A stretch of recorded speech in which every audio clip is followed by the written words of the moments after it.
हे आमच्या घराजवळील 25 वर्षे वयाचे सीताफळाचे झाड आहे।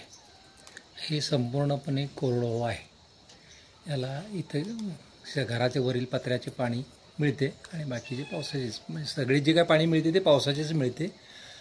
परंतु ते दुष्काळ असेल तर एक 10 किलो तर कमीत कमी, चांगला पाऊस पडला तर 20 किलो 30 किलो सीताफळ दरवर्षी देतच।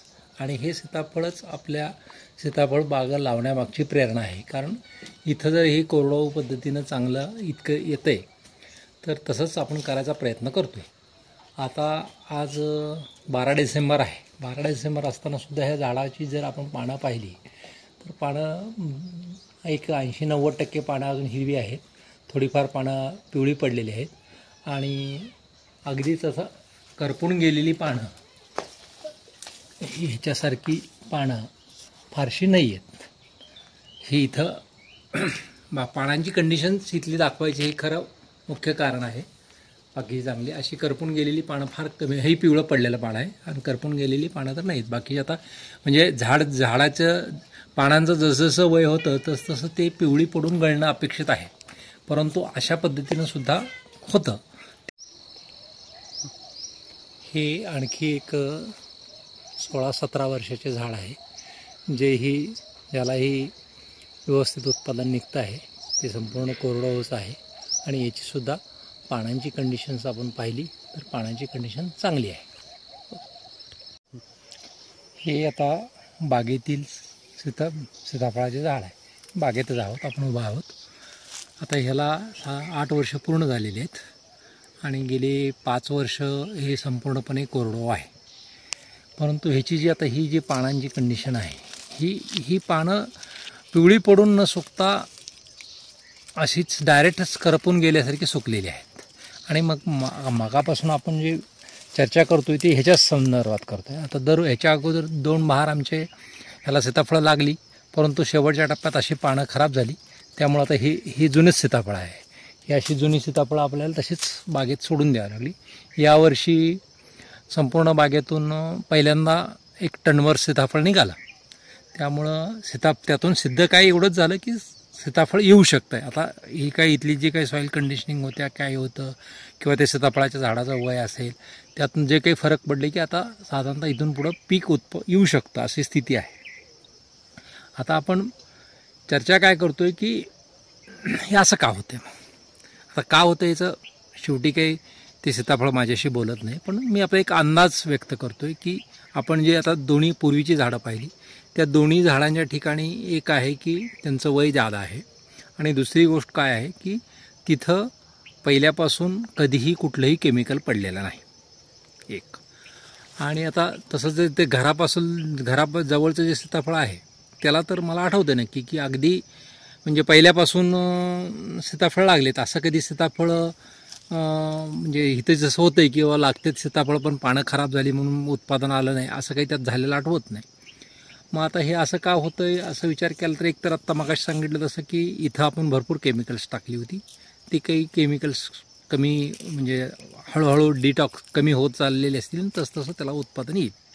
दुसरं एक आणखी काय असतं की पावसाचं पाणी जे असतं, पाऊस जेव्हा पडतो, पावसाच्या पाण्यात हे डिस्टिल्ड वॉटर असतं, त्यात कुठलेही क्षार नसतात। त्यामुळं निसर्ग काय करतो की जमिनीत तुमच्या जे काही वॉटर सोल्युबल जे काही आयन्स असतात ते जास्तीत जास्त लीच आउट करून टाकतो किंवा त्या वेळेस ते फार तर त्या ठराविक पिरियडमध्ये तुमच्या पिकाला उपलब्ध होतं। मग आता कदाचित इथं इतकी टाकलेली रसायनं किंवा जमिनीत दिलेलं पाणी, या सगळ्यामुळे इथं वॉटर सोल्युबल काही आयन्स जादा असतील आणि ते आयन्स पिकाला उपलब्ध होऊन मग ही पानं किंवा ही वनस्पती त्याच्यापेक्षा जास्त पाण्याची गरज निर्माण होत असेल।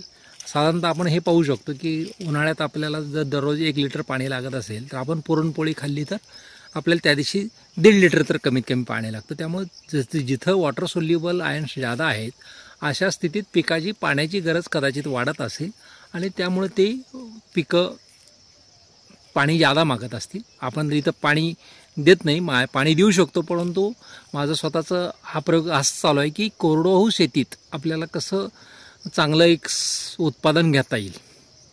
त्यामुळं या कारणामुळं हे सीताफळ पानं खराब होत आहेत असा माझा अंदाज आहे. कदाचित काही वेगळी कारणं असू शकतील.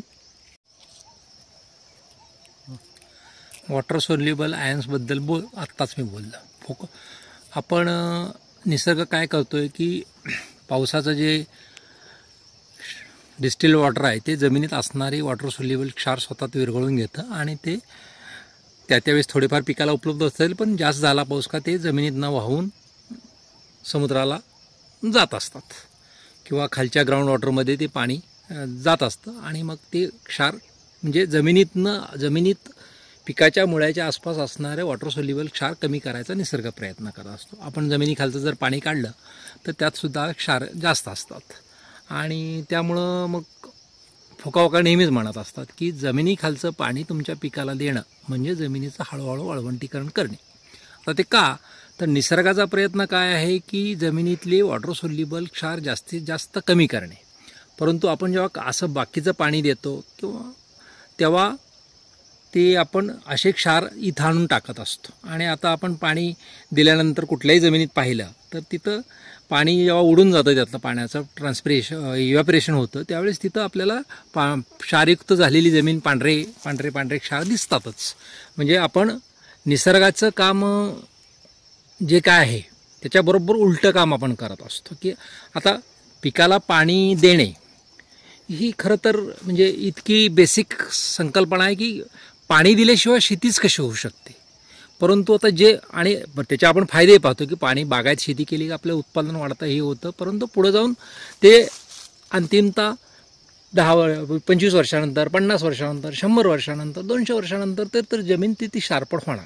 आता आम्ही नदीकाठच्या ज्या जमिनी आहेत खोलकाळ्या जमिनी जिथं ऊस शेती मोठ्या प्रमाणात झाली, रासायनिक शेती झाली, तिथं आता काही भाग असे झालेले आहेत की जिथं आता त्या जमिनी पूर्ण शारपट होऊन ते उत्पादनक्षम म्हणजे उत्पादन देणं बंद झालेलं आहे. मग परंतु आपल्या शेतीच्या संकल्पनेत पिकाला सिंचन ही फार बेसिक गोष्ट आहे की ते दिल्याशिवाय आपली होऊच शकत नाही. पण ती बेसिक जे आपल्याला म्हणजे पाणी सिंचन हे करावंच लागतं अशी जर स्थिती असेल, परंतु ते सिंचनसुद्धा जर निसर्गाच्या ॲक्च्युली संकल्पनेच्या संपूर्णपणे विरोध आहे. कारण तिथं ते क्षार जमिनीतले वाढवते आणि त्याच्यामुळं ती जमीन हळूहळू वाळवंट होते. आता हे जे बेसिक पाणी देणे ह्या गोष्टीचे जर इतके दुष्परिणाम असतील लाँग टर्ममध्ये, तर आता बाकीच्या ज्या काही गोष्टी आपण करतो, मेहनत करतो, फवारण्या करतो, कीटकनाशक टाकतो, ह्या सगळ्याचे तणनाशकं मारतो, ह्याच्या सगळ्याचे सुद्धा दुष्परिणाम पुढे दिसणार आहेत, परंतु ते लगेच आपल्याला दिसत नाहीत. त्यामुळे आपल्याला वाटतं की नाही असं काही नाही आहे. त्यामुळं निसर्गाची जी यंत्रणा करोडो वर्ष चालत आलेली आहे की कोणतीही पीक सिंचनाचे नसते. सिंचन ही मानवनिर्मित कल्पना आहे आणि त्याला बाकीचे मग फोकावका म्हणतात तसं विना नांगरणी, विना खुरपणी, विना फवारणी, विना रसायन, विना छाटणी, हे सगळ्या गोष्टी करत आपण गेलो तर आपल्याला ही स्वयंपूर्ण, स्वयंपोषी, स्वयंविकासी अशा पद्धतीची शेती प्रत्यक्ष अनुभवता येईल.